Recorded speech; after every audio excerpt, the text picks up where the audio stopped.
Olá, paz do monte a todos vocês. Mais um episódio desse podcast da Comunidade Católica Tabor. Estamos aqui hoje ao meu lado, a nossa vocacionada da comunidade, Michele. Tudo bem, Michele? Olá, Everton. Que alegria, que honra estar aqui dividindo a mesa com vocês. Obrigada pelo convite, né? E hoje nós temos uma participação, mais uma vez, muito especial. Dor, fé e um sentido para tudo isso. Um sentido para o sofrimento.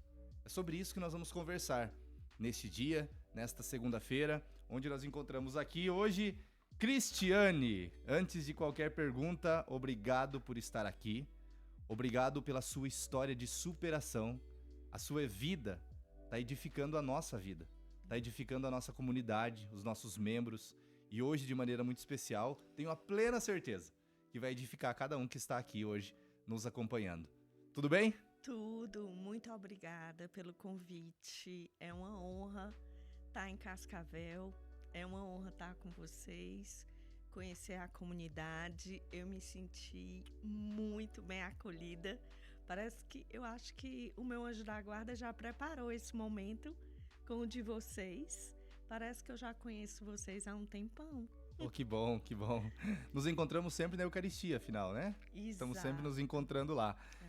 Cris, quem é a Cris? Onde nasceu a Cris? Como que começa essa história lá atrás? A Cris é uma cearense, uma nordestina arretada, uma mulher de fibra que eu não sabia que era, eu me achava tão frágilzinha. Mas Deus vem me lapidando há muitos anos e eu não sabia por quê, desde o escolher da minha profissão. Eu nasci em uma casa onde a minha mãe católica, meu pai médico autônomo. Minha mãe era católica praticante, mas meu pai não. Ele dizia que era, mas que o serviço de estar no hospital e ele fazia muita caridade era a igreja dele. E depois, com o tempo, eu percebi que isso não é catolicismo, né? E minha mãe me escolheu para mim uma escola de freira. Com 8 anos eu queria ser freira. Olha aí, eita. Não usava camiseta sem manga, sabe? Não usava de jeito nenhum. A minha mãe costurava e ela queria que eu colocasse os vestidinhos de alça. Mamãe, eu não quero. Minha filha, você vai ser freira? Quero ser freira, sim. E ela, sabe, ficava muito brava. Você vai ter que me dar neto. Você não vai ser freira. Filha única? Não, eu sou a mais velha. Tenho uma irmã do meio, Viviane, e um irmão mais novo, Leôncio. Mas, assim, a gente foi criado com muita individualidade. A gente não tinha uma convivência familiar, assim, hoje eu percebo, assim, que minha casa precisava de uma terapia. A gente vai vendo essas coisas da vida e a gente percebe. A minha mãe deu papa ou mingau ao meu irmão até 9 anos de idade no colo. E a minha irmã, assim, sempre foi muito ostrinha por ser a irmã do meio. E a minha mãe me deixava no quarto sozinha e meu irmão e minha irmã tinham um quarto juntos. Então havia um certo separativismo em relação a mim e a eles. Mas a gente cresceu brincando com aquelas brincadeiras de rua. A nossa família era muito pequena. Minha mãe tinha uma irmã apenas. Meu pai tinha 2 irmãs, mas meu pai vivia por trabalho. Então a gente não conviveu com primos. A gente não conviveu assim. A gente vivia dentro de casa e para a escola. E a minha mãe escolheu para mim e para minha irmã uma escola de freira. Qual congregação, você lembra? Era Santa Cecília. As irmãs da ordem, eu acho, não era franciscana, mas era uma irmã, ela usava hábito cinza e tinha uma veste cinza, tinha o terço na cintura, mas eu não me lembro. Eu estudei nesse colégio e me lembro que a logomarca é uma harpa, como a Santa Cecília, padroeira dos músicos. Ainda existe esse Sim. colégio lá? Sim, é uma escola onde muitas moças, antigamente era só de mulheres e depois virou colégio misto. Tanto é que meu irmão foi pro colégio de padre. No Ceará, homem tem que ser caba macho.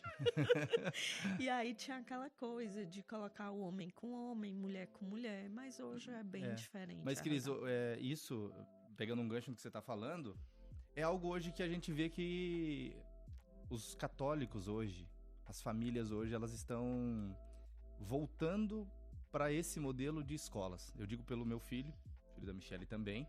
Eles estudam hoje numa escola da Opus Dei, que é single sex, né? Os meninos e as meninas ficam separados, né? Em nenhum momento eles se cruzam. E é uma escola personalizada, trata das virtudes. É muito bom. Então, você falando aqui, me veio hoje, agora na memória, tudo que eles estão vivendo ali. Ainda que não seja um colégio de freiras, nem de padres, mas você não tinha referência de santidade dentro de casa, né?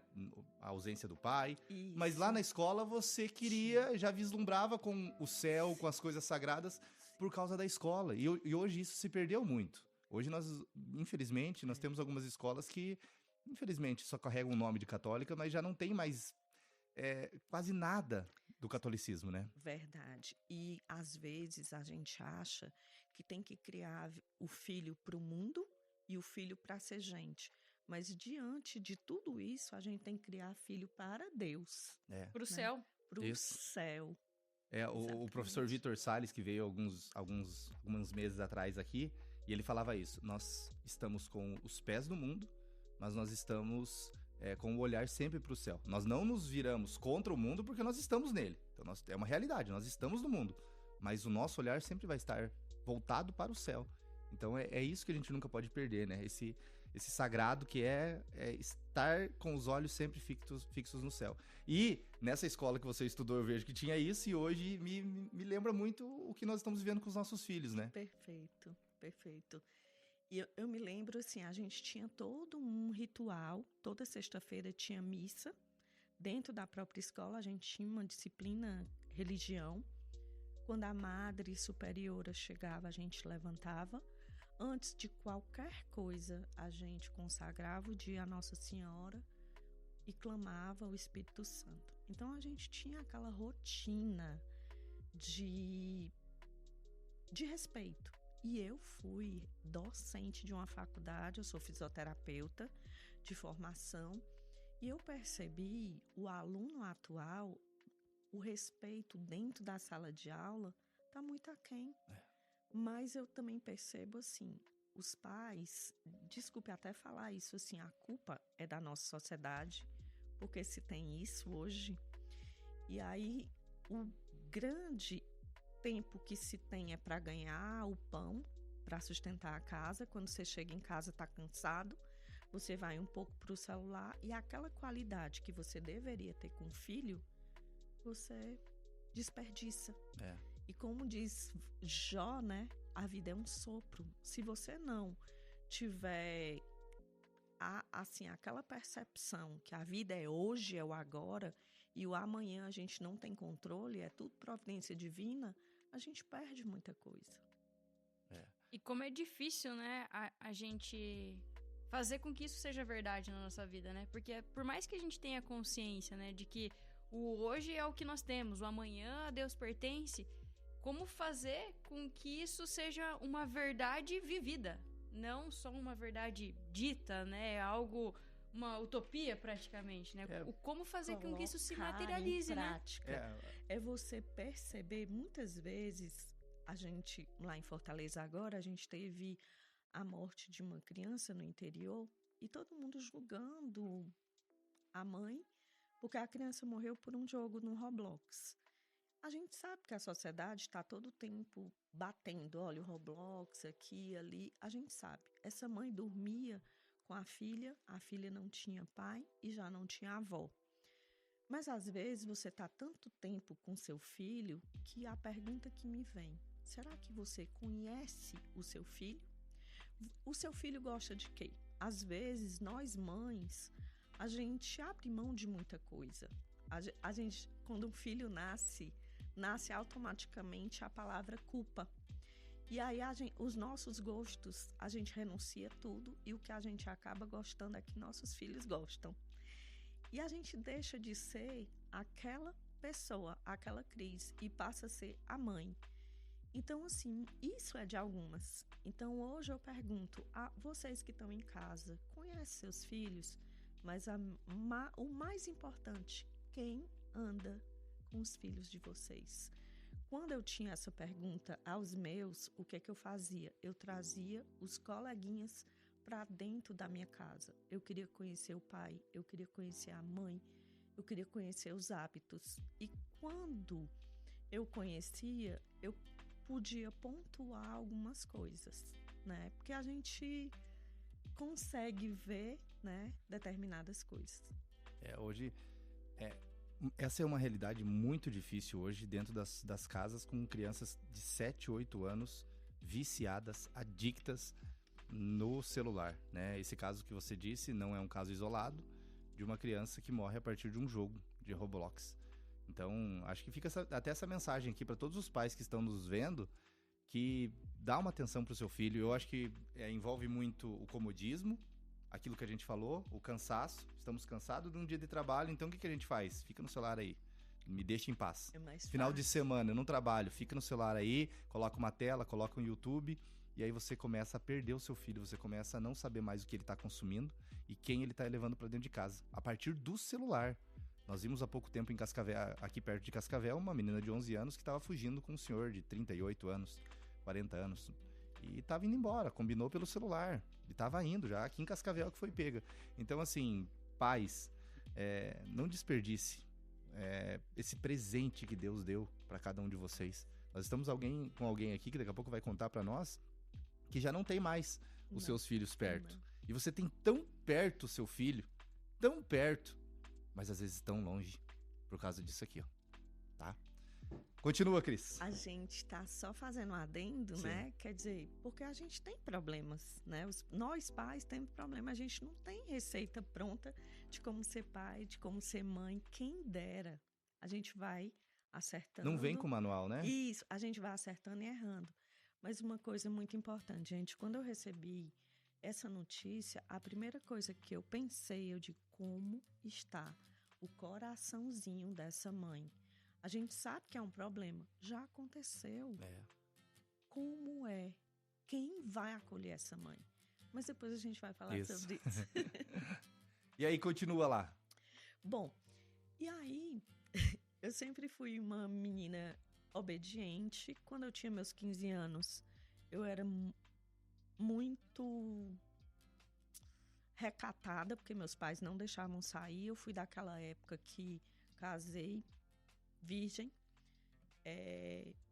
Meu pai só deixava sair uma vez por mês, porque eu ia ficar falada se eu saísse 2 vezes.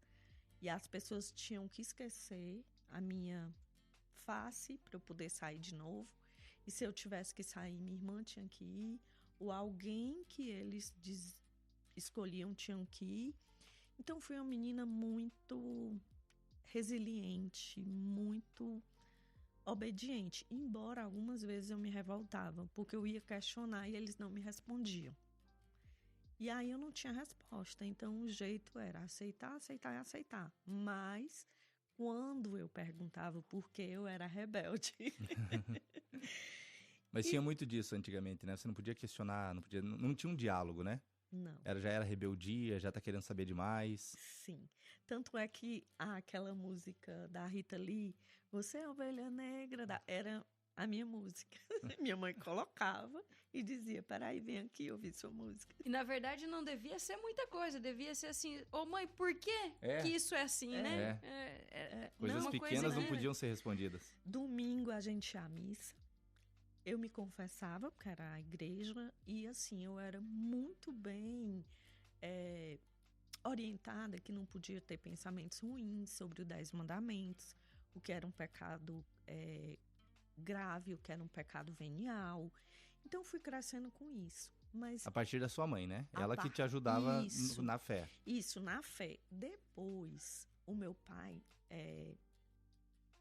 quis se descasar. Minha mãe não queria. Ele traía. Minha mãe queria continuar casada. mas meu pai queria viver uma vida de playboy. E aí minha mãe morreu para esse mundo.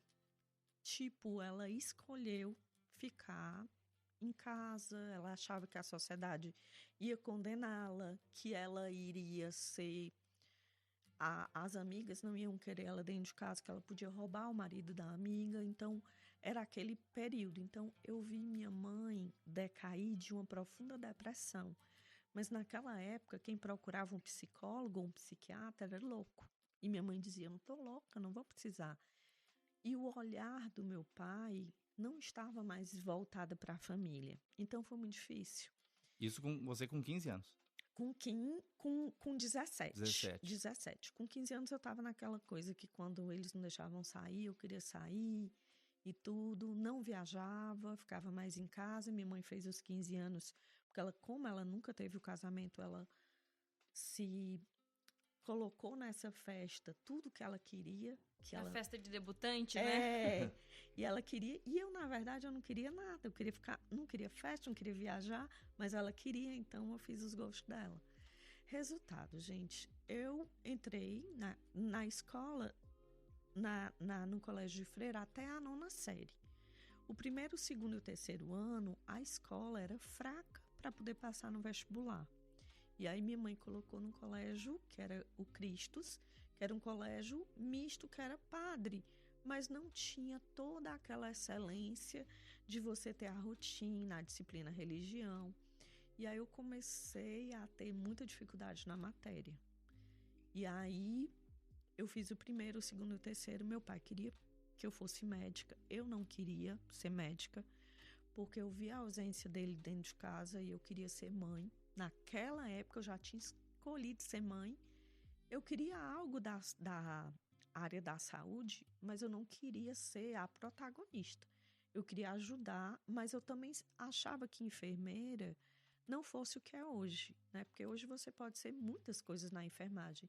E aí eu escolhi fisioterapia. Amei ter escolhido fisioterapia. Mas quando eu estava no 2º semestre, eu tive uma briga muito feia com meu pai. Tranquei a faculdade e fui tentar o vestibular para fazer medicina por causa dele, porque ele disse que tinha desgosto de mim, que era o sonho dele ter uma filha médica, eu não era médica. Então, assim, eu fiquei um pouco frustrada pelos gostos dele, mas eu estava feliz com a minha profissão. Aquela pressão para seguir, né, os passos dos pais, né? Ainda tem um pouco, Ainda né? tem, né? Tem muita coisa, assim, cultural que vem melhorando já, eu, né? como advogado mesmo, eu vejo que tem muitos pais, avós que eram assim, o avô foi advogado e aí o filho também e daí quer que o neto também seja, e todo mundo tem que seguir essa linha, tem que ser advogado, e tem isso também, na medicina também, né? E assim, eu fazia os gostos dele porque eu queria dar orgulho. E ao mesmo tempo, meu pai dizia que se vergonhava, porque fisioterapia era ser empregada de médico, que eu não ia ter autonomia. Se o paciente ficasse bem, eu nunca ia ter mérito, o mérito ia ser do médico. Mas eu tinha certeza que, de alguma forma, eu tinha corroborado para algo. Mas meu pai não. E aí eu digo, sabe uma coisa, eu vou fazer. E eu pedia muita ação do Espírito Santo. Se eu tiver que passar, eu passarei. Se não, eu estudei. Mas eu tenho certeza que o afinco não foi tão bom. Na verdade, no meu íntimo, eu não queria. E aí eu acabei não passando, eu fechei quase todas, mas quando chegou em história, eu zerei em história. Eu não gostava de história, porque era aquela história, sabe? Que não tinha nada a ver com a vida atual, era sobre pirâmides, reis do Egito, e eu não gostava. E aí tinha o SPB, que era políticas, eu não achava também gostoso de ler. E aí eu simplesmente falhei por causa da história. Hoje eu consegui pegar o que eu não pegava antigamente. Conheci meu esposo no cursinho, que foi o Regis Feitosa. Regis Feitosa, formado em economia. A gente se aproximou porque eu tinha um déficit muito grande em matemática, ele começou a me ensinar. E aí daí começou um fruto de uma grande amizade e, na verdade, minha mãe amava muito ele. A minha mãe foi alcoviteira, ela fez o namoro sem eu querer. Ele ligava para mim e eu dizia, mãe, se for o resto, eu não quero atender. Eu estou dormindo, e eu não estava. Ela pegava, olha, tem uma pessoa querendo falar com você. Quando eu chegava no telefone, era o resto. Mãe, por favor. Aí tinha um casamento de uma amiga que ia casar, aí minha mãe pegava, chamava o resto para ir acompanhando, nos acompanhando nesse casamento. Aí quando eu olhava, mãe, eu não acredito. Meu Deus do céu, mas eu não queria. Aí aquela coisa, água mole, pedra dura, tanto bate até que fura. Cris, você amava o resto? Eu acabei construindo um amor, mas não era aquele amor de conto de fadas. E aí tive o Pedro e a Ana Carolina, os meus maiores tesouros. Ana foi a primeira filha, Pedro foi o segundo, a diferença de 1 ano e 11 meses. Eu não consegui engravidar, eu casei com 23 anos, eu tive filho com 27. Porque eu não consegui engravidar, e o segundo com 30. E aí, no primeiro mês que eu fiz o tratamento, eu engravidei. E aí, quando eu fiquei grávida do Pedrinho, eu não tinha feito tratamento. Isso eu dava plantando na UTI, era concursada da prefeitura, no UTI NEL de prematuros em extremos. Nesse tempo, Cris, vocês tinham vida ativa na igreja? Não tinha vida. Nesse período que eu tive filho, eu tive um retrocesso. E foi um retrocesso assim, eu ia, um domingo faltava 2. E aí minha mãe me ligava, minha filha, como é que pode? Como é que você quer ir para o céu? E às vezes eu dava 24 horas, 48, eu estava tão cansada. Mas isso não justifica, sabe? E ela é uma católica e mesmo? E ela sim, ela disse, isso não admito isso. E ela puxava, sabe, a minha orelha. E eu, mãe, eu vou. Meu Deus, e ela reclamava. Ela era uma mãe indo e voltando. Então, assim, eu me espelhei muito na mãe que eu tive, sabe? Tinha defeitos? Tinha. Mas eu fui uma mãe do jeito que eu tive a minha, com maior intensidade. Minha mãe nunca disse que amava, mas eu já era toda melosa. Antes dos meninos irem para a escola, eu dizia, filho, eu te amo tanto. Aí eles criavam um hábito. Chegava para a avó. A Ana foi a primeira neta, tanto paterna quanto materna. E ela foi o maior presente. Quando a Ana nasceu, meu pai, todo mundo dizia assim que a família do meu pai era muito morena, minha mãe muito morena. E eu tive o bullying de ser a branquinha da casa e todo mundo me perguntava se eu era adotada. Quando a Ana nasceu, ela nasceu muito linda. E aí meu pai era chefe clínico do hospital.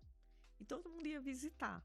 E aí era aquela coisa linda. Quando o Pedro nasceu, tinha cara de joelho. E todo mundo, que menino mais feio. Meu Deus, eu digo, olha, ele é lindo, ele é meu. Ele é lindo. Eu não deixava. A gente não vê, né? É pra gente, pra nós.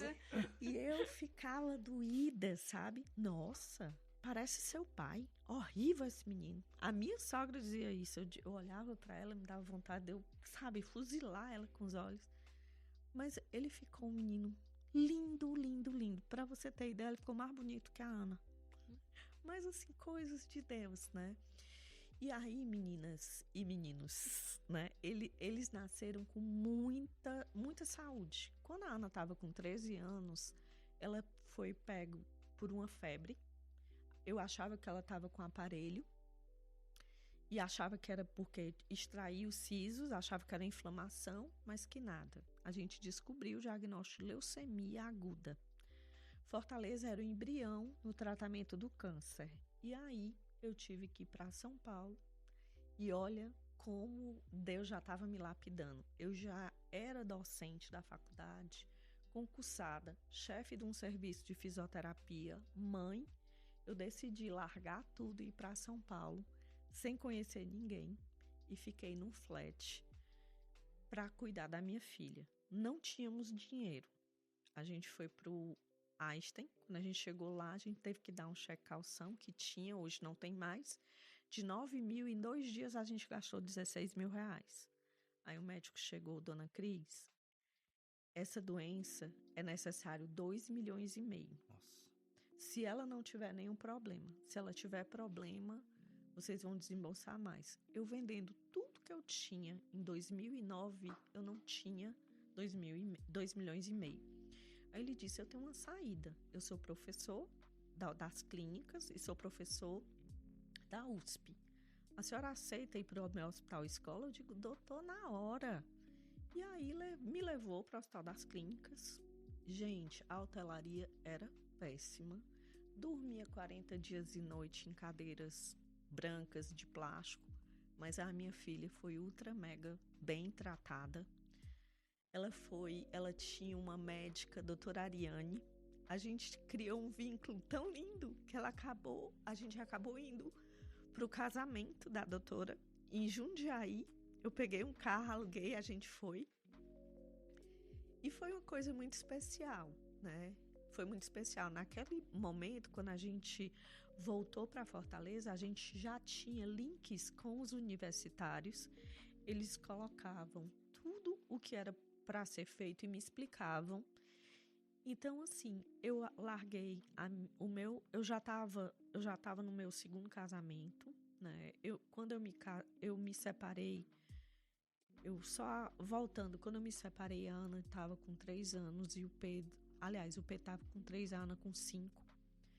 Eu tentei muito, ia para a comunidade, ia o padre lá em casa, mas assim, chegou um ponto que ele tinha um restaurante e foi muito discrepante os nossos objetivos. E aí, para evitar uma coisa muito pior, assim, de agressão e tudo, a gente resolveu. Eu resolvi, ele não. Tanto é que foi litígio, depois a gente voltou, ficou como amigável. E aí, quando a Ana adoeceu, ele estava com muita raiva de mim, a gente virou best friends. E ele ficou ainda mais amigo do meu esposo e padrasto. Os dois iam comprar carros juntos, os dois decidiram o tratamento da Ana. Mas assim, detalhe, o pai biológico, ele assim, sempre foi muito determinado a ser rico.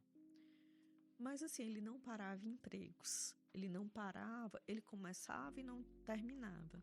E no começo, nós tínhamos os mesmos sonhos. Ele começava, terminava, ele passou na AMAN, ele passou em odontologia, mas assim, ele não fez o que ele queria. Ele queria ser rico por algo mais fácil, porque a família era muito rica.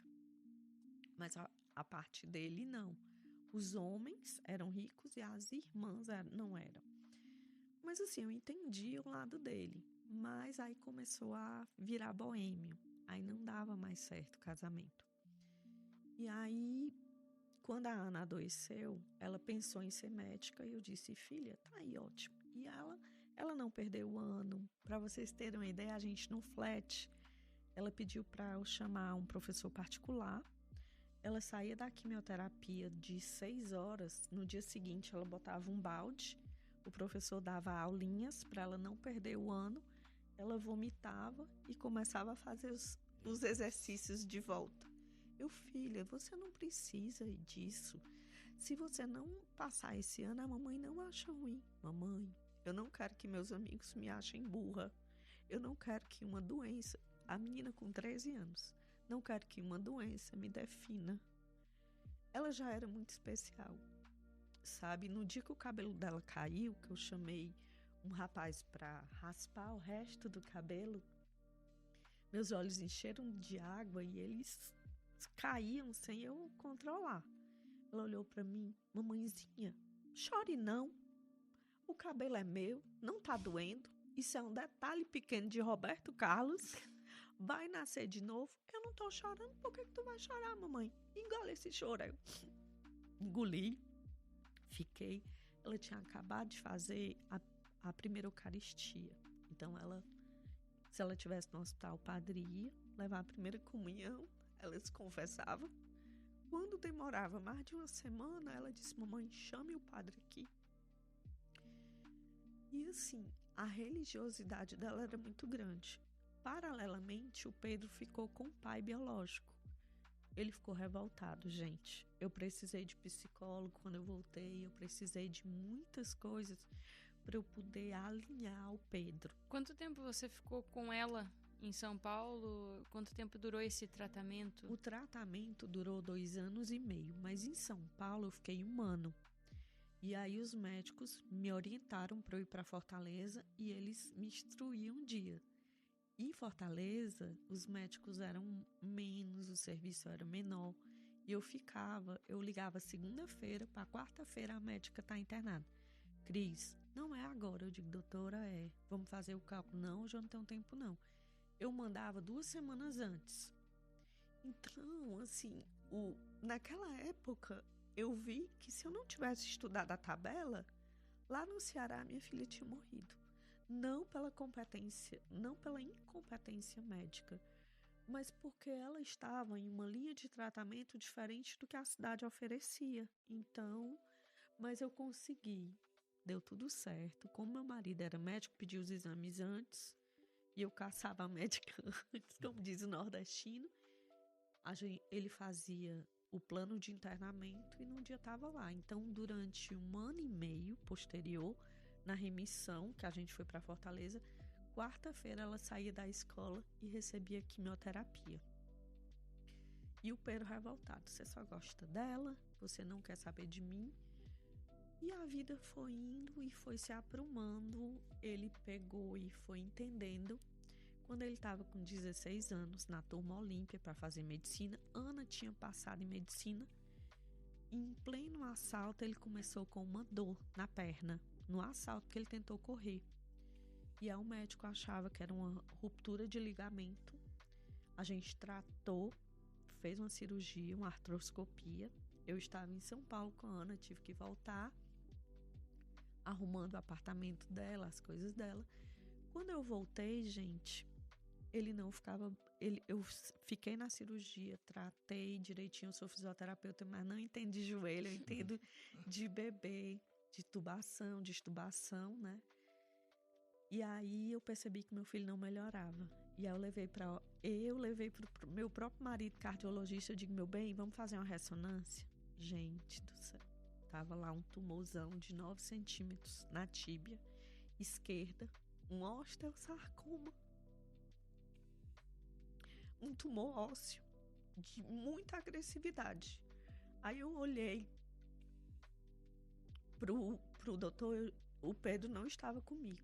Aí eu disse, doutor, como é que um raio cai 2 vezes na mesma casa?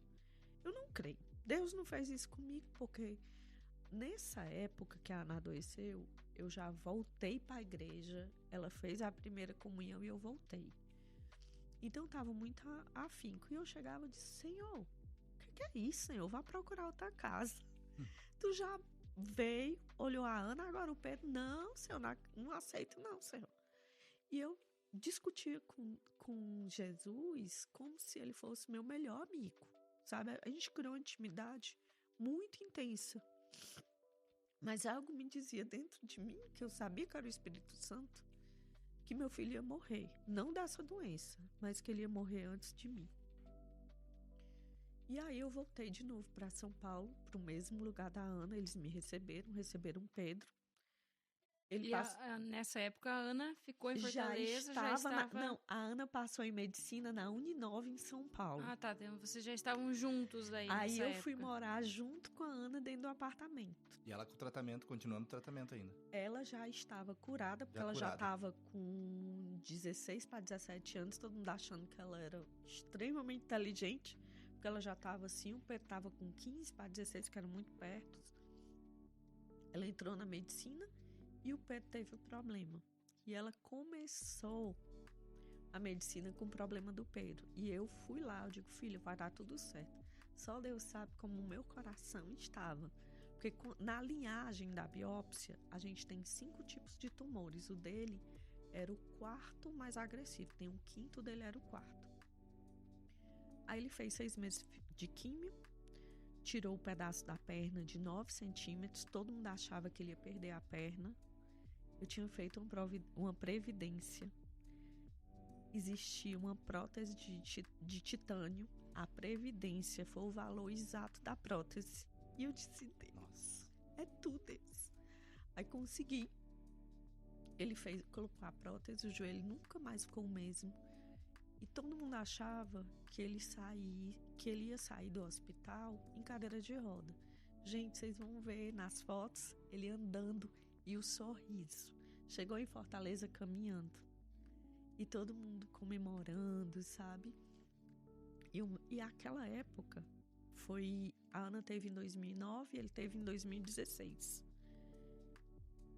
Quando ele foi diagnosticado com tumor de tíbia, eu esqueci de dizer, na mesma semana o pai foi diagnosticado com leucemia crônica. O pai e 2 filhos, a gente percebeu que era algo genético. A gente procurou em São Paulo a doutora Isabel Achatz e a gente descobriu uma síndrome rara, que naquela época só tinha 188 pessoas no mundo, chamada Li-Fraumeni. É uma síndrome na proteína celular do P53 que causa alguns tipos de câncer. Existe uma tabela que aqueles cânceres podem surgir. A leucemia é uma, o câncer de osteossarcoma também e outros tipos, né? Mas assim, os meninos tiveram. Então, a remissão era de 2 anos. Só que passou 1 ano e 3 meses eu comemorando sozinha aqui com meu coração. Eu me sentia, gente, eu já tinha voltado para a faculdade, tinha voltado para o meu trabalho. Depois que o Pedro fez a cirurgia, a gente foi terminar o tratamento em Fortaleza também, as infusões. Eu tinha tudo escrita. E aí tava tudo bem. Quando deu 1 ano e 3 meses, nasceu um tumor meta no pulmão. Aí levei pro meu amigo, doutor Antero. Do Pedro. Do Pedro. A Ana, linda e maravilhosa na medicina. Aí a gente fez uma cirurgia de tumor único, tirou, ele já estava namorando, ele já estava na turma olímpica, ele queria medicina, mas aí a gente começou a conversar com ele, porque a gente tinha quase certeza que por um meta ia ter alguma coisa mais grave. Aí quando fez 2 anos, ele teve um meta na T8, na torácica 8, que é entre o coração e o diafragma, mas na coluna. Levei para o meu amigo disse, Cris, aqui não tem tratamento, é esperar a morte chegar. Eu digo, o quê? Levei para São Paulo, só que dessa vez ele já estava com 19 anos. No começo era 17, ele já estava com 19. A médica deu 1 ano de vida no começo, ele já estava com 2 anos depois. O meu amigo tinha desenganado ele. E aí eu fui atrás do Dr. William Jacobsen. Ele disse, Cris, vamos tratar, mas vai voltar. Pedro, esse tumor é muito ruim, ele vai voltar. Tem uma chance muito grande. Conversou com o Pedro e eu me segurando para não chorar. Tava só eu e ele, o pai tinha ido, mas nesse dia ele foi beber e ele chegou 10 minutos depois da consulta terminar. E ele não viu nada, a rebordose foi minha e do Pedro e os exames, né?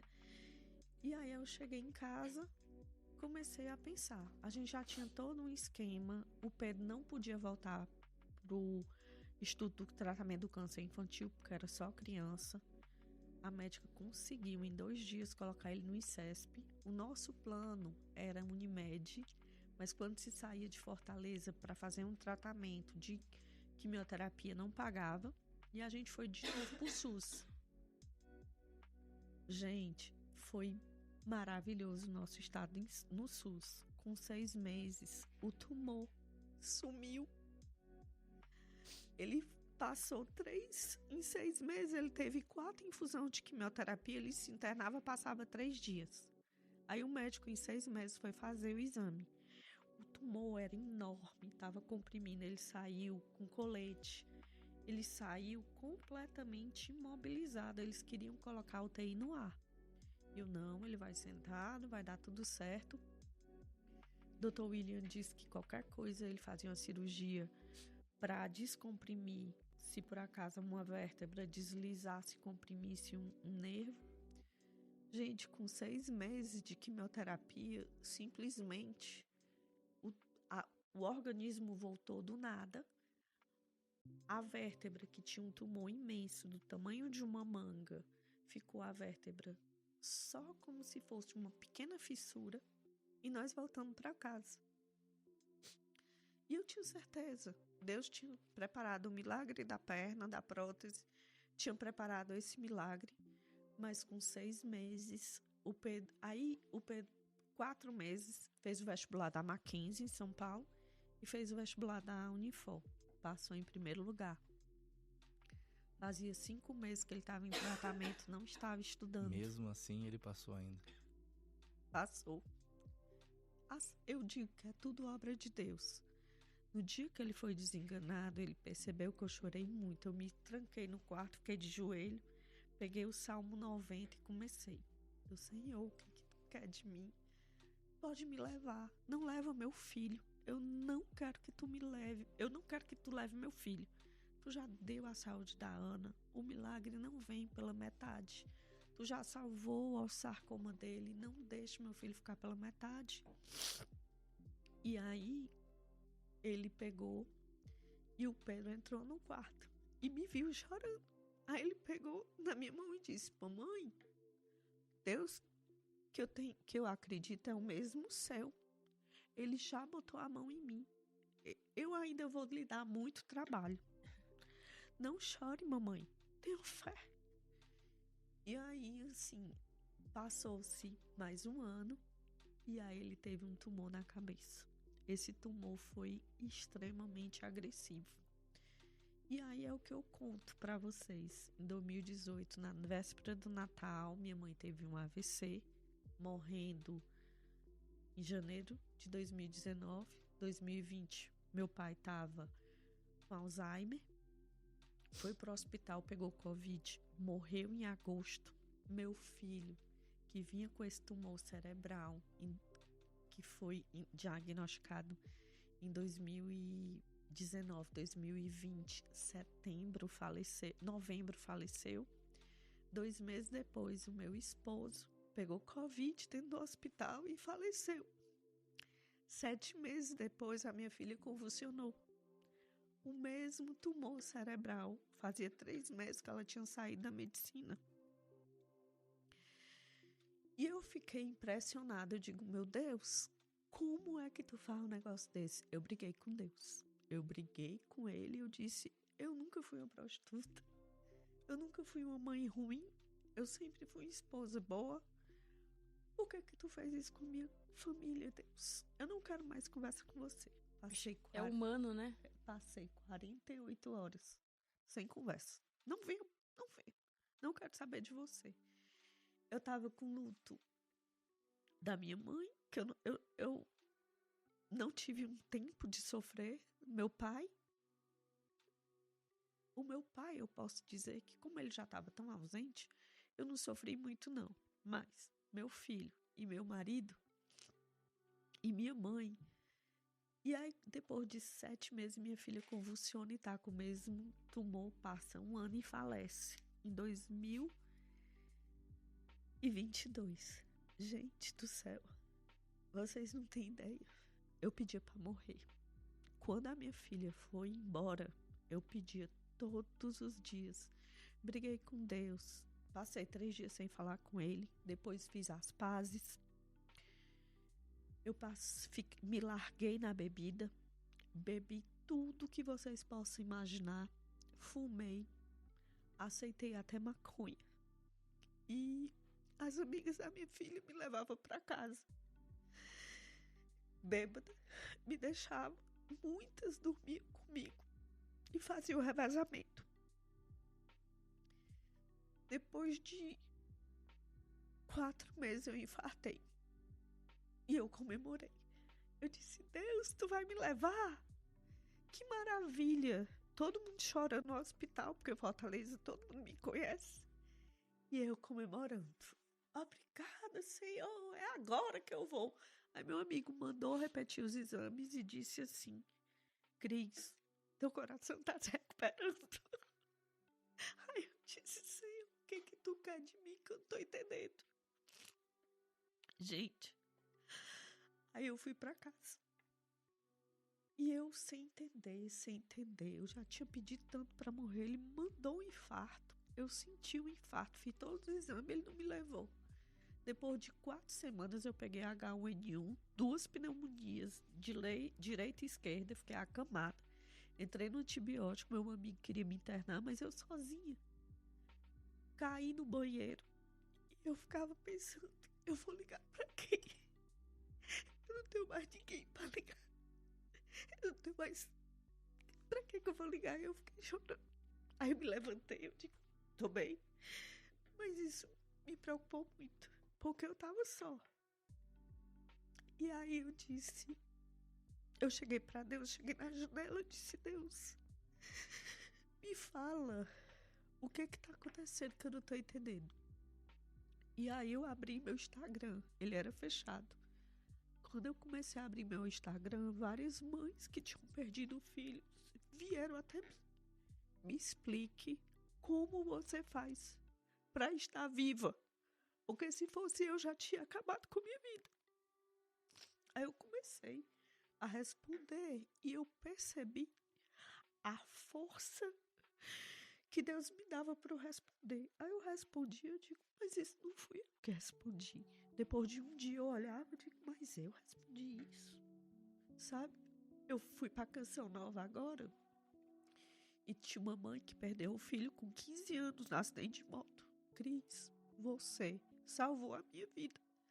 Eu disse, como assim? Olha essa mensagem. Gente, eu juro a vocês, não o santo nome de Deus em vão, mas eu digo, sinceramente, eu não sei como eu escrevi aquilo. Eu tenho certeza que é a ação de Deus na minha vida. E aí eu percebi que Ele me quer nessa missão. E aí eu olhei para Ele e eu digo, Deus, eu sei que Tu deu tudo e Tu me tirou tudo. Eu te digo sim, eu vou agora viver para Ti. Gente, não é fácil, não é fácil. E aí eu abri um grupo de mães, comecei a receber mães, eu só tinha 2.000 seguidores na minha rede. Hoje eu tô com 168 mil seguidores. Nunca quis ser famosa, não quero. Mas se Deus quer que eu seja, se Ele quer isso na minha missão, eu vou ser. Nada sou eu sou uma alma miserável, eu não sou nada. Tudo que as pessoas têm, como diz Santa Teresinha, né? Eu não tenho nada mais, mas eu me ofereço em holocausto para Deus.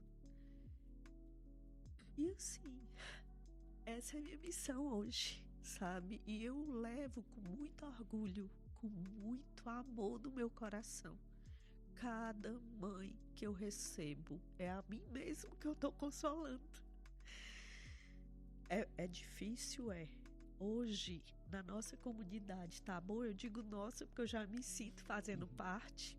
Vem uma mãe que mora a 30 minutos daqui, que devolveu um filho para Deus. Eu digo devolver porque a gente devolve, a gente não perde, porque Deus está cuidando e Ele cuida melhor do que nós. Por que eu vou ficar me esgoelando de chorar se eu sei que eles estão na vida eterna? E hoje eu busco esse céu que eles estão. Um dia eu pedi a Deus um sinal que meus filhos estavam... Deus, me mostre que eu nunca mais vou te encher o saco, Deus. Jesus, me mostre. Nossa Senhora, me mostre. Aí do nada, gente, eu fui para Manaus. Uma amiga minha mandou a passagem, eu fui. A Ana fazia 30 dias. Na época eu não conseguia enxergar esses efeitos de Deus. E aí eu fui para Manaus. Ia comemorar os 30 dias que a Ana tinha falecido. A Ana faleceu dia 19 de novembro e o aniversário dela era 18 de dezembro. Aí minha amiga me chamou, minha amiga desde a faculdade, eu digo, eu vou. Chegando lá, a gente foi à missa. O padre cantou parabéns para Ana, como se ela estivesse viva, abençoou. E aí eu fui à fila pedir a bênção. Eu digo, Deus, me mande um sinal, por favor. Aí tinha uma confraternização de Natal. E aí as meninas me chamaram. Eu digo, gente, eu sou penetra. Eu não vou para essa confraternização, porque eu não sou convidada. Resultado, insistir, eu fui. Quando eu cheguei nessa confraternização, a casa era primo legítimo do pai biológico dos meus filhos. E tinha sido pajem do meu casamento. Só que eu não reconhecia que ele já estava um homem maduro, casado, tinha filhos. E ele me reconheceu. E aí passou um senhor, que eu não sabia quem era, e uma senhora disse, olha, esse padre é de Fortaleza. Mas como nome? Xerigado. Um nome como esse a gente nunca vai esquecer. Pois foi exatamente o padre Xerigado que batizou o Pedro e a Ana. A festa estava lotada. E era assim, jardim. Eu me ajoelhei e eu só fazia assim, Senhor, muito obrigada por esse sinal, porque não teria outro sinal melhor do que esse. Eu saí lá de São Paulo, vim para Manaus, que eu não calculei.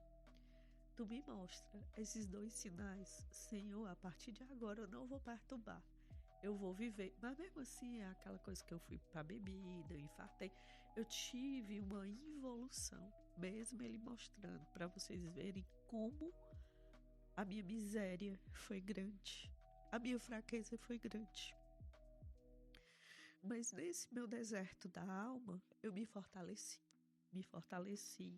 com a palavra, porque eu já vinha me fortalecendo com a palavra, mas só que eu não tinha evolução espiritual.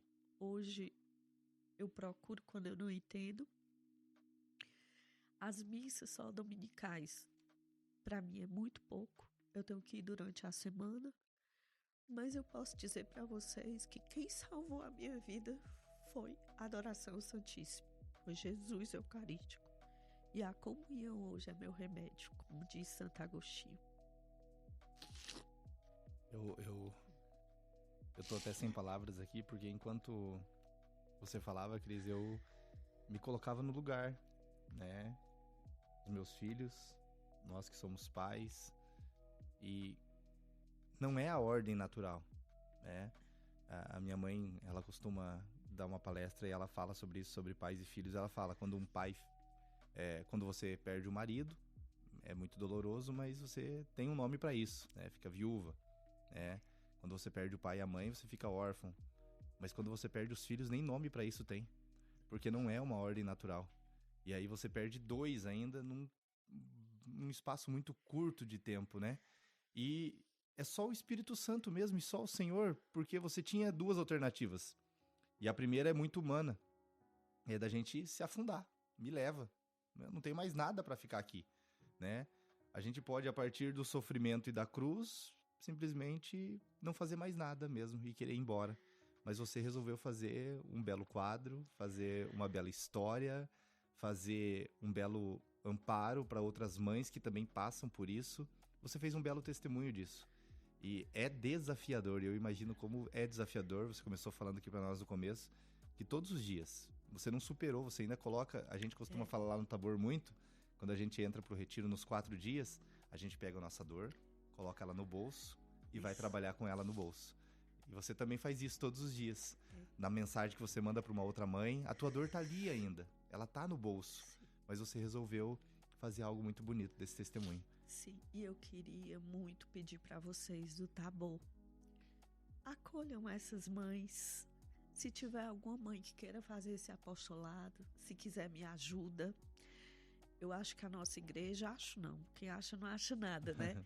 Eu creio que a nossa igreja, ela é mariana de Nossa Senhora. E essas mães, muitas vezes, durante o Dia das Mães, durante essas solenidades, elas se sentem não valorizadas. Eu, pelo menos assim, em Fortaleza, eu passei muito tempo pedindo, pelo amor de Deus, para os padres falarem. No Shalom eu consegui. Em algumas igrejas existe uma verdadeira, digamos, uma resistência. E aí meu grupo também é de Fortaleza. Eu tenho 7 mães só em Fortaleza. E aí eu queria levar para uma comunidade. Só que em Tietê, quando eu cheguei, o padre já me chamou para fazer o apostolado da esperança. E esse apostolado já começou desde o grupo. Mas eu queria muito pedir a vocês. Hoje vai uma mãe, durante meu testemunho. Ela mora a 30 minutos daqui. A Elis Bazan. ela perdeu o filhinho asfixiado no vidro do carro, brincando com 1 ano e 8 meses.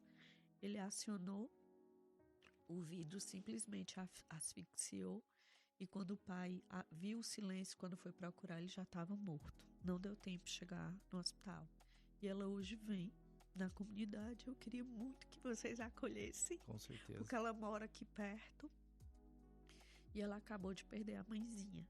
Então, há alguns dias ela estava pensando o pior. E aí a gente conversa. Na verdade, eu queria muito ter um dispositivo de fazer assim e tirar a dor. Não existe. O luto, ele tem que ser vivido. E não adianta a gente romantizar, porque não existe romance.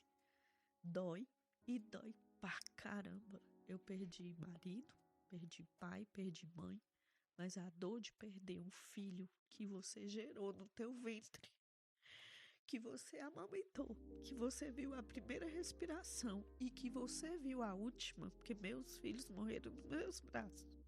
Eu abdiquei de toda a minha vida por eles e abdicaria de novo.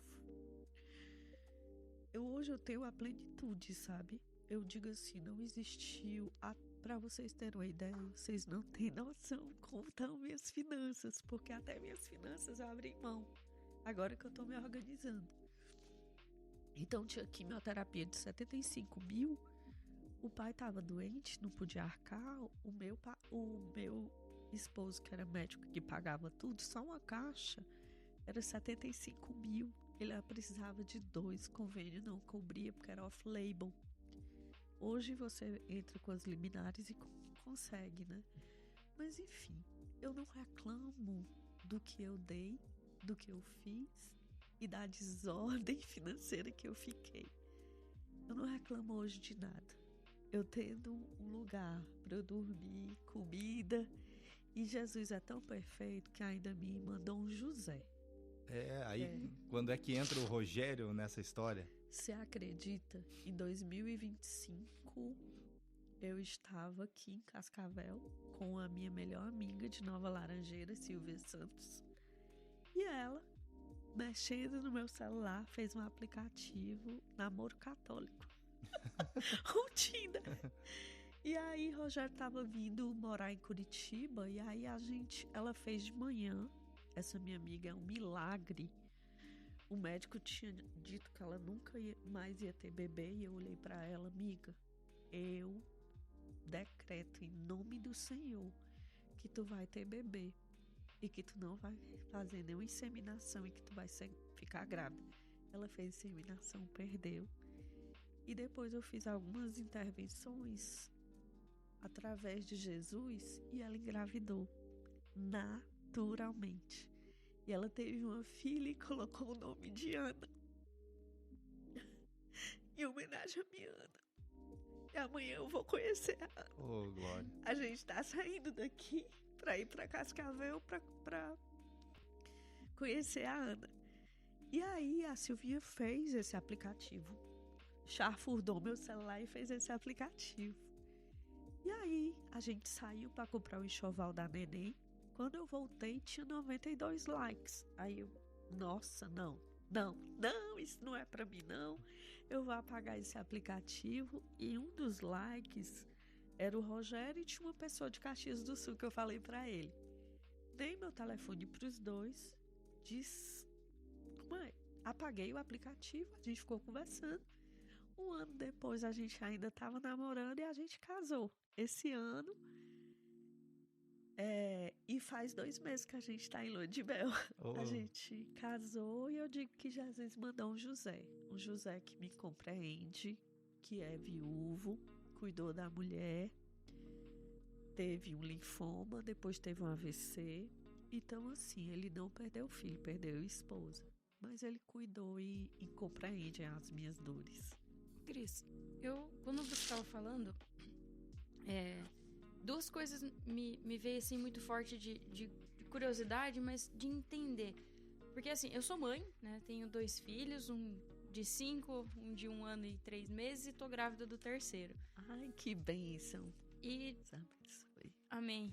E todas as vezes, assim, vivi recentemente uma pessoa conhecida que perdeu o filho. Eu tava com meu filho de uns 5, 6 meses na época. E cada vez que ele despertava da madrugada era uma oportunidade que aquela mãe me ensinou sobre ela ter enterrado no dia anterior o seu filho com 4 anos. E aquilo, nossa, me matava, assim, porque a dor, eu não consigo imaginar a dor de uma mãe quando ela perde um filho. E aí entra duas coisas, assim, que eu quero entender. E em que momento que você conseguiu trazer Deus de volta para sua vida e encarar aquilo como estou devolvendo? Porque de fato é isso mesmo, né? Nós católicos acreditamos nisso e sonhamos com o céu, mas para chegar no céu a gente precisa passar pela morte. Mas o quanto isso é difícil. E aí você falou, né? Não, eu questionei Deus, eu briguei Deus, e natural, né? Somos humanos. Mas em que momento que você conseguiu, assim, poxa, entendi que esse é o plano de Deus pra minha vida, né? E aí, aproveitando essa pergunta pra você responder também depois pra gente, a dor. Como? Me explica como que a gente consegue sobreviver a uma dor dessa proporção? Olha, a dor, a gente não... Se eu te disser que eu posso explicar, ela é indizível. Ela não tem palavras para descrever. A dor é tão grande que você sente a dor saindo e você quer respirar e você luta para respirar. É uma dor sufocante, seu coração palpita e você diz, meu Deus, eu não vou aguentar. É necessário medicamento, sabe? Não que você vai ficar louca, mas muitas vezes a gente entra num quadro de depressão. Mas eu percebi durante todas essas minhas situações que cada vez, a primeira vez eu já estava com a corda na minha mão quando eu pensei no suicídio. Só que eu olhei e eu disse, meu Deus, eu passei tanto por isso, e se eu me suicidar, eu já tinha alguma noção. Eu tenho certeza que Deus não vai. Eu me lembrava muito de Judas. Judas morreu e foi pro inferno. Ele não se arrependeu, ou se arrependeu, que tem a dúvida, mas você tem a teologia ali explicando. Eu ficava com medo, eu disse, mas meus filhos estão no céu, eu não vou pro céu? E aí eu comecei. A primeira coisa que eu abri a Bíblia, eu olhei, eu digo, eis que faça nova todas as coisas. E todo dia de manhã, em Apocalipse, eu encontrei que a minha vida, ela tem um renovo a cada dia. Quando Deus me mostrou que meus filhos estavam no céu e quando Deus me deu as mães para eu cuidar, eu vi o cuidado dele comigo. Existe um momento, quando você está num sofrimento profundo, os seus sentimentos estão todos embaralhados, você precisa ficar em silêncio para você equilibrar isso. Foi nesse momento que eu ouvi a voz do Espírito Santo. Você é muito preciosa para mim. Você é um ser de Deus. Eu não entendi antes. Aí eu comecei a olhar as maravilhas. Eu comecei a olhar lá para trás, os milagres da vida dos meus filhos. Como não ver que a Ana, ela podia ter morrido na leucemia, ela estava com 78% de células atípicas. Ela tinha um percentual de menos de 30% para ficar boa. Quantas crianças morrem com muito mais chance? O Pedro tinha um tumor de 9 centímetros, podia ter ficado sem a perna. O médico deu 1 ano de vida, uma vez, outra vez. Ele passou da estimativa, durou 5, 6 anos. E aí deu aquele start na primeira mãe, eu vi Deus. E quando eu quis me matar, eu entrei no Shalom da Paz, existe uma adoração perpétua. Quando eu entrei ali, eu me despojei. Eu olhei para Jesus, eu disse, Senhor, eu sou tua. O demônio não vai conseguir me pegar. Hoje eu quis me matar. Eu peguei uma corda. Eu não vou.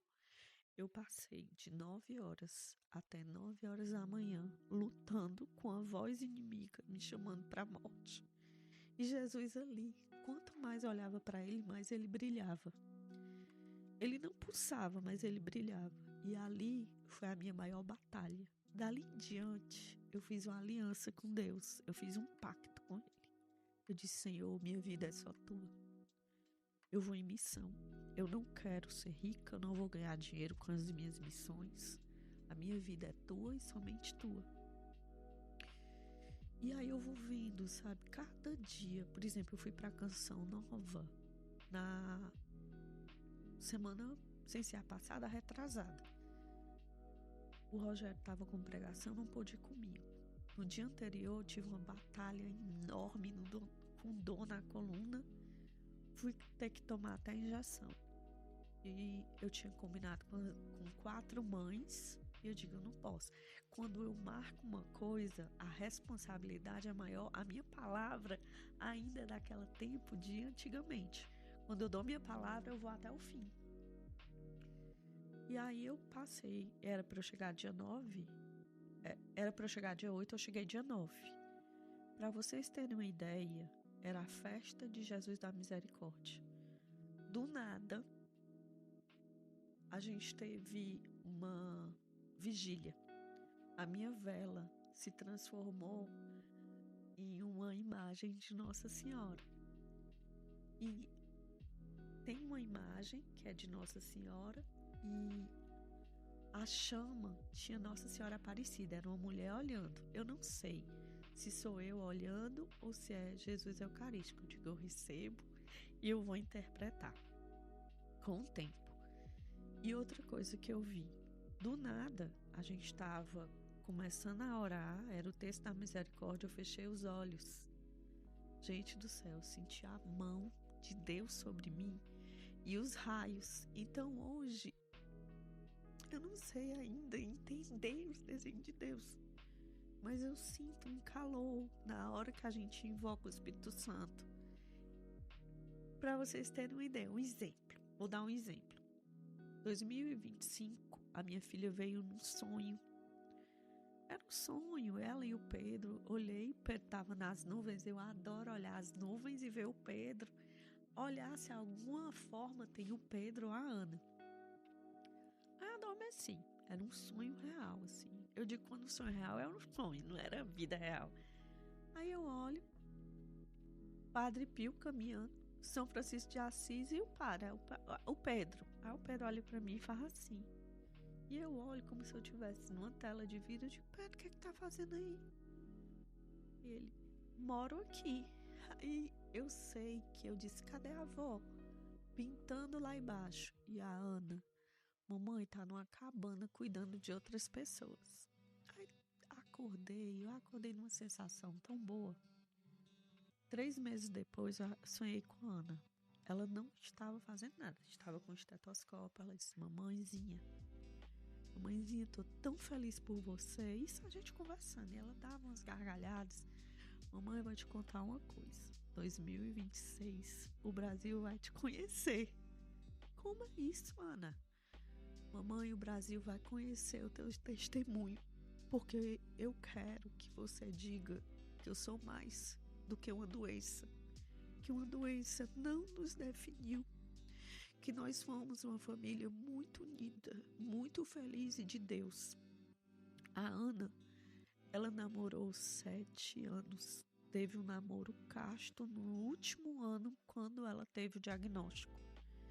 Faltava 20 dias para ela entrar em um coma profundo. O noivo abandonou ela pela castidade e por não saber como conduzir. Eu fiquei muito chateada, mas eu perdoei. Hoje eu o perdoo. E há uns 5 dias atrás, olha como eu não sei se eu estou respondendo sua pergunta. Os mistérios de Deus. Eu olho para cima e digo, Deus, tu é muito perfeito. Foi antes de ontem da gente vir para cá. Eu digo, Deus é tão perfeito que se ela não tivesse casado, tivesse tido filho, o esposo dela tinha tido os filhos e tinha casado de novo. Como é que eu ia fazer para ver essas crianças? Porque 2 meses depois ele assumiu uma namorada e alguns meses depois ele casou. Eu não tenho mais contato. Eu estava até conversando com o padre na minha paróquia. Eu digo, padre, eu perdoo, mas eu não quero conviver. Eu falo até com o padre Fábio Vieira. Cris, você não é obrigada. Eu digo, padre, não é que eu tenha raiva, eu não sinto absolutamente nada, mas eu não quero conviver. A mãe dele ligou para mim, do rapaz, pedindo para eu passar uns dias. Eu digo, olha, me perdoe, eu não consigo. E é isso, gente, assim, eu vejo a mão de Deus em cada detalhe. Quando eu conheci o Rogério, a Tânia tinha falecido fazia 2 anos e alguns meses. Ele tem 3 filhos, 3 netos e chegando 1. O filho é um pouco mais afastado, mas as meninas, com os meninos pequenos, todos me chamam de vó Cris. E eu olho assim, digo, meu Deus, eu nunca na minha vida pensei que um dia eu fosse ser chamada de vó. E as amigas das minhas filhas e os amigos dos meus filhos me chamam de mãe Cris, mamusca. Me chamam assim, aí eu digo, meu Deus, quantos filhos espirituais Deus está me dando nessa missão. E eu acho que Ele vai me levar longe. Mas eu digo assim, calma, Senhor, eu vou no tempo dele. E é isso, gente, eu acho que assim, o meu serviço é para ele, por ele e somente ele. Porque eu quero ir para o céu. Amém. Eu quero encontrar Jesus Cristo inicialmente e depois meus filhos. E o reencontro vai ser lindo. Vai ser com cheiro de rosas. Cris, uma dúvida que surgiu aqui, você falando até agora de reencontro, tanto com a Ana e com o Pedro, você lembra dos últimos momentos com eles? Lembro. O Pedrinho, ele estava na época da Covid, no 2º período. A Ana foi irmã muito parceira. É por isso que eu digo assim, meus irmãos não eram tão parceiros, mas os dois tinham uma comunhão impressionante. A Ana em São Paulo, fazendo provas na medicina na residência, fez uma escala para os amigos irem visitar. E aí eu deixava aquelas roupas descartáveis para eles adentrarem o quarto, e antes de entrar tinha vários avisos que, como ele não andava mais, a vida dele estava no quarto. Às vezes eu levava para a sala, mas ultimamente, os 2 últimos meses, eu não fazia isso com medo dele ter meta ósseo e sem querer eu fazer alguma fratura exposta. E eu alimentava ele com seringa de 3 horas, eu aspirava meu filho. Então, assim, hoje eu entendo por que eu fui fisioterapeuta. Eu fiz isso com a minha mãe, fiz isso com meu filho, fiz isso com meu marido, 44 dias e noites dentro de uma UTI de Covid, fiz isso com a minha filha. Mas eu digo assim, ele, quando ele chegava, que ele estava assim, mamãezinha, eu não tenho medo de morrer, mamãe. Eu digo, eu sei, filho, mas a mamãe não quer que você morra. Mamãe, tu bota todo dia uma missa da Canção Nova, ou missa aí do Reginaldo Manzotti, ou missa aí... Eu já tô um padre. Já tô crente que eu vou pro céu. Então tu quer o quê, mamãe? Eu não tenho medo. Quando eu chegar lá, eu vou ficar bem. E eu só quero que você me prometa uma coisa. Eu digo que filho, que você vai viver muito por aquilo que eu não consegui viver. Eu disse pra ele, filho, eu prometo, mas primeiro eu vou tentar conseguir. E aí, assim, a gente cantava, a Ana chegava no quarto e ficava assim, como se fosse tirar a roupa e fazer um strip, mas tudo brincadeira. Tinha umas pedras assim, uns aços no quarto, aí ele já assim, totalmente paralisado. Aí ele olhava assim, vocês são besta demais, que besteira. Aí que a gente ria, sabe? E os amigos adentravam dentro do quarto e tinha assim, nada de choro, nada de conversas ruins. Ele já estava com um tumor tão grande que havia uma assimetria no olho. A beleza ia saindo, mas os amigos eram tão intensos que ele fazia escala 2 iam na terça, 2 iam na quinta, 2 iam no sábado. Aí a gente tinha aquele momento antes, tinha um momento durante, dentro do quarto. Aí eu ficava lá fora, que era o momento que eu tinha de tomar um café. Aí os meninos, tia, vem aqui pra dentro, porque sem tu não tem graça não. Aí o Pedro ainda tava falando. Aí diz assim, essa minha mãe é louca, né? Porque quando os meninos vinham desde a quarta série, então eu dei orientação sexual, eu conversei com todos, eu conversava com as mães, eles dormiam lá em casa, o Pedro dormia com elas. Às vezes eles iam brincar, ia dizer que um, pegou outra, e eu me contar, ainda ia mostrar as fotos de tanta intimidade. Então o Pedro dizia, mamãe, vem cá. Aí ele olhava para os amigos dele, olha, essa é a melhor mãe do mundo. Eu posso nascer de novo, mas eu quero ela de volta comigo. Eu sei que eu vou nascer de novo, mas vai ser na eternidade. E o Pedro tinha um missionário que lá em casa, depois que ele faleceu, o missionário disse que todas as vezes que ia lá em casa, ele só perguntava como ia ser esse céu. E o padre Antônio Furtado também. Então, assim, meus últimos dias com o Pedro foi de muita alegria, embora meu coração estava sangrando por dentro. Eu chorava escondido, toda vida que eu acordava eu tomava um susto, porque eu achava que o dia tinha chegado. A nossa casa tinha uma UTI montada, mas ele fez febre, ele morreu no hospital. Mas ficou um clima muito pesado e muito triste na minha casa. Então posso dizer assim, os últimos momentos foram momentos leves com a minha filha, com ele. Ele teve o aniversário dia 6 de novembro. Fortaleza tem uma comida, o nordestino come, chamada panelada, que é bucho de boi. E era a comida favorita dele. Gente, vocês não acreditam. Eu pedi a nossa secretária para fazer sem nenhuma complicação. A gente botou aquela pedra de gelo, tirou toda a gordura, coloquei na seringa e eu disse, Senhor, seja feita a tua vontade, mas eu vou dar a comida favorita do meu filho. Eu dei 2 jarras, deu 150, 300 ml. Panelada é coisa muito forte. É como se você tivesse comido fígado. Eu só vi ele fazendo assim, ó. Ele já estava em coma. Isso foi dia 6 de novembro. Dia 30 de novembro ele faleceu. Gente, dia seguinte, ele evacuou direito. Ele fez tudo direito e eu fazendo, Senhor, por favor, fazer que ele não passe mal. Porque eu acho que eu fiz uma artinha. Eu fiz algo muito pesado.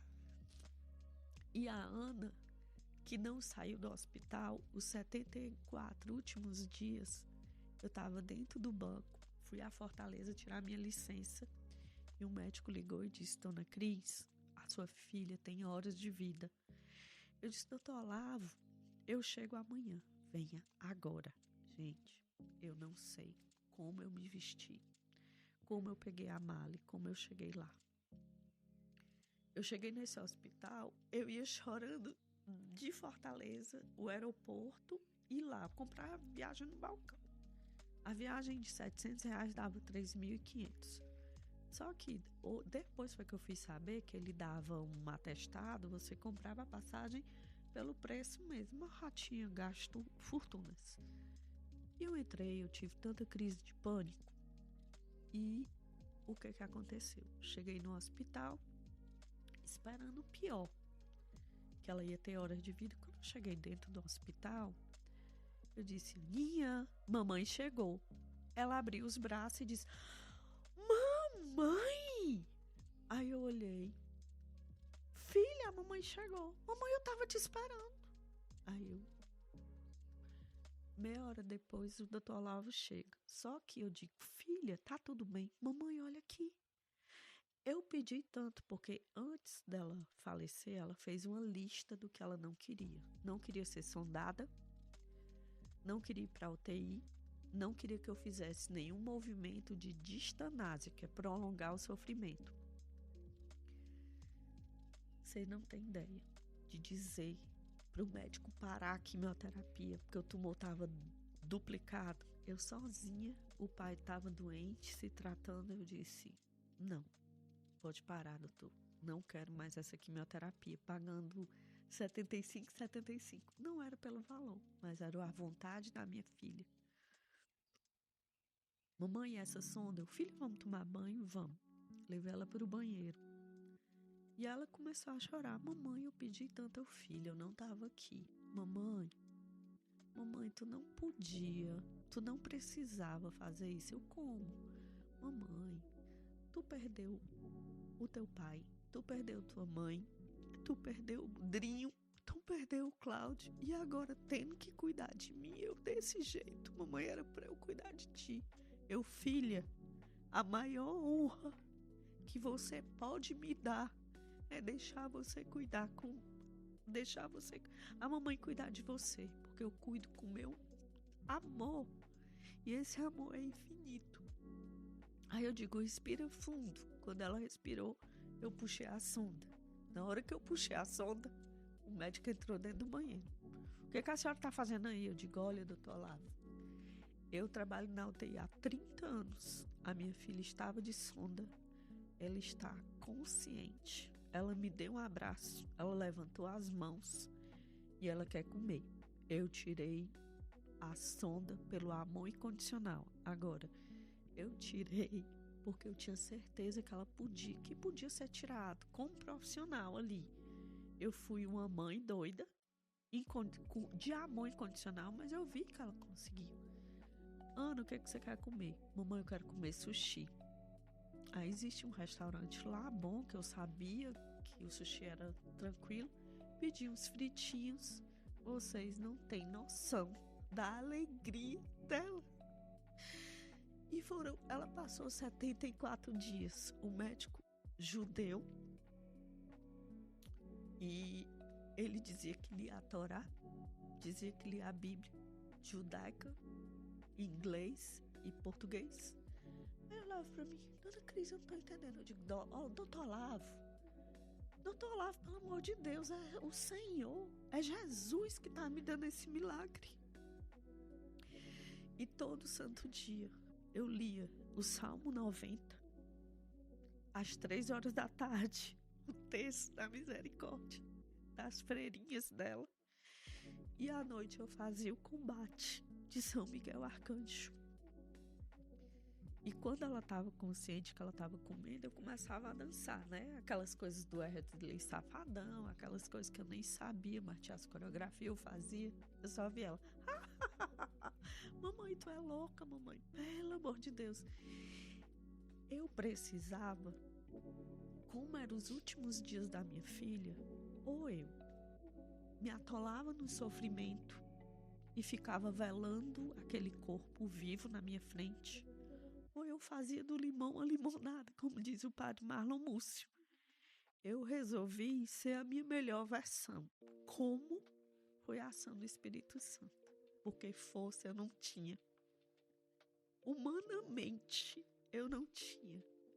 Tudo que eu vivi foi o extraordinário de Deus. E eu pedi tanto milagre da vida dos meus filhos, sabe? E eu entendi que a morte é um milagre. Porque viver, como diz o apóstolo Paulo, viver nessa vida é para Cristo e morrer é lucro, que a gente vai estar face a face com Cristo. Não foi o milagre da cura, mas foi o milagre dele. E eu aceito. E hoje eu sei que eu vivo o milagre. Eu sou o milagre. Porque eu tenho certeza que qualquer pessoa no meu lugar já teria desistido. Já teria sucumbido. E eu tenho o maior orgulho de ser essa mulher que levanta a bandeira das mães para Jesus. Eu sei que eu não consigo todas, mas a grande maioria, eu brinco muito, né? Com o Rogério, eu digo, amor, quando eu chegar lá no céu e Jesus perguntar o que você fez para ganhar o céu, eu não sei, eu aguentei a vida sem meus filhos. E eu acho que eu converti, eu digo, Senhor, eu acho que eu converti algumas almas, mas tu que vai dizer, né?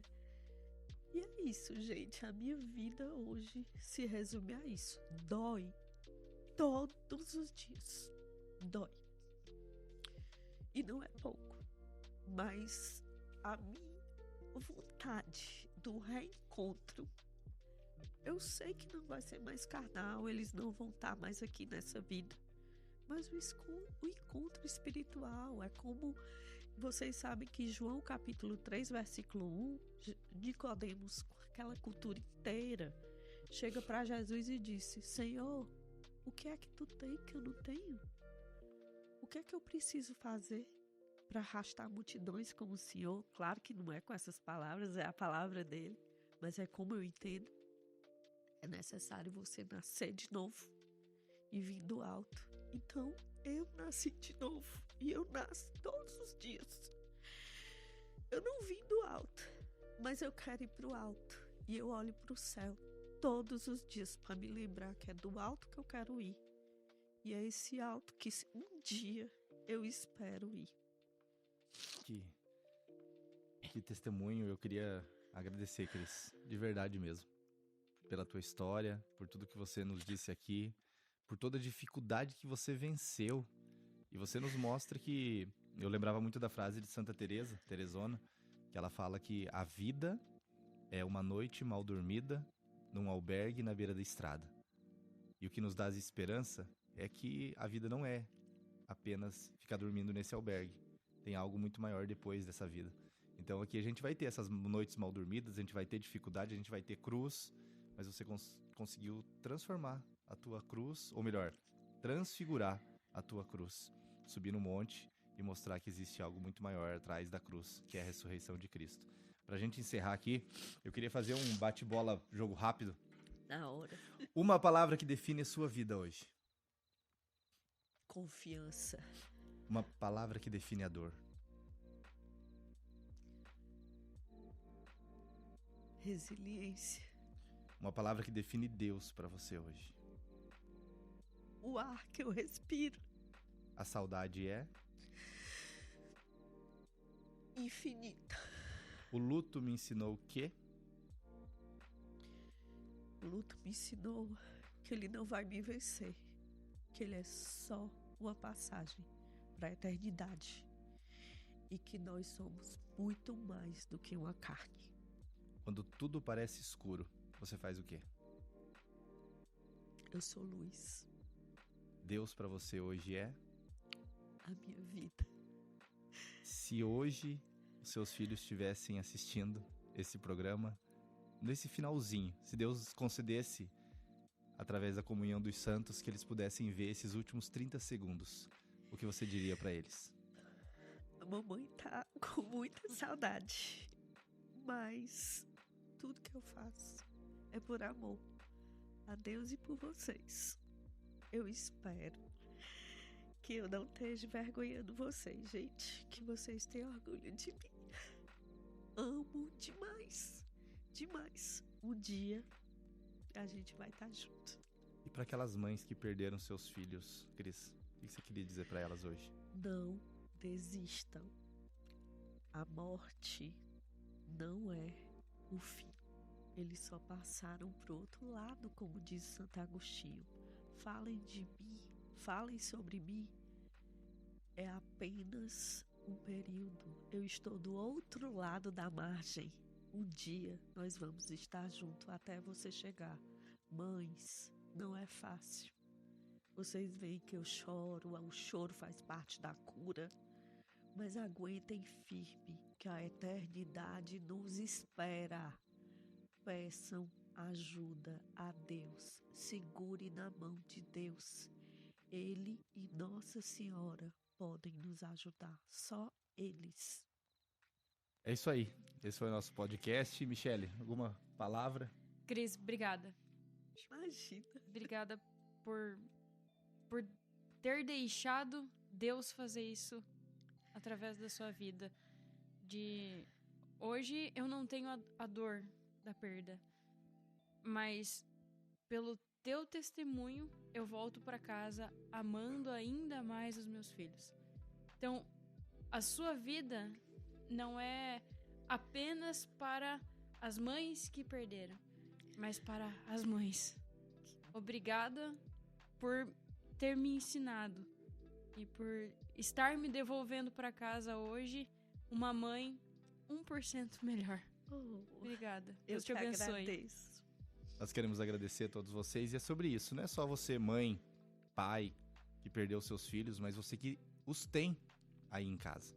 O testemunho da Cris é para que nós voltemos, igual a Michele nos disse. Volta para casa e ame-os. Madre Teresa de Calcutá disse isso, né? Madre, como é que eu faço para evangelizar o mundo? Vai para casa e ame a sua família. Assim você começa já a evangelizar o mundo, a partir de dentro de casa. Valorize, porque a qualquer hora o telefone pode tocar e pode ser alguém dizendo que a pessoa que você ama, um filho, um pai, um esposo, que ele morreu. E aí o que fica são as lembranças, são os momentos vividos juntos. Nós encerramos mais esse podcast. Que Deus te abençoe. A paz do monte.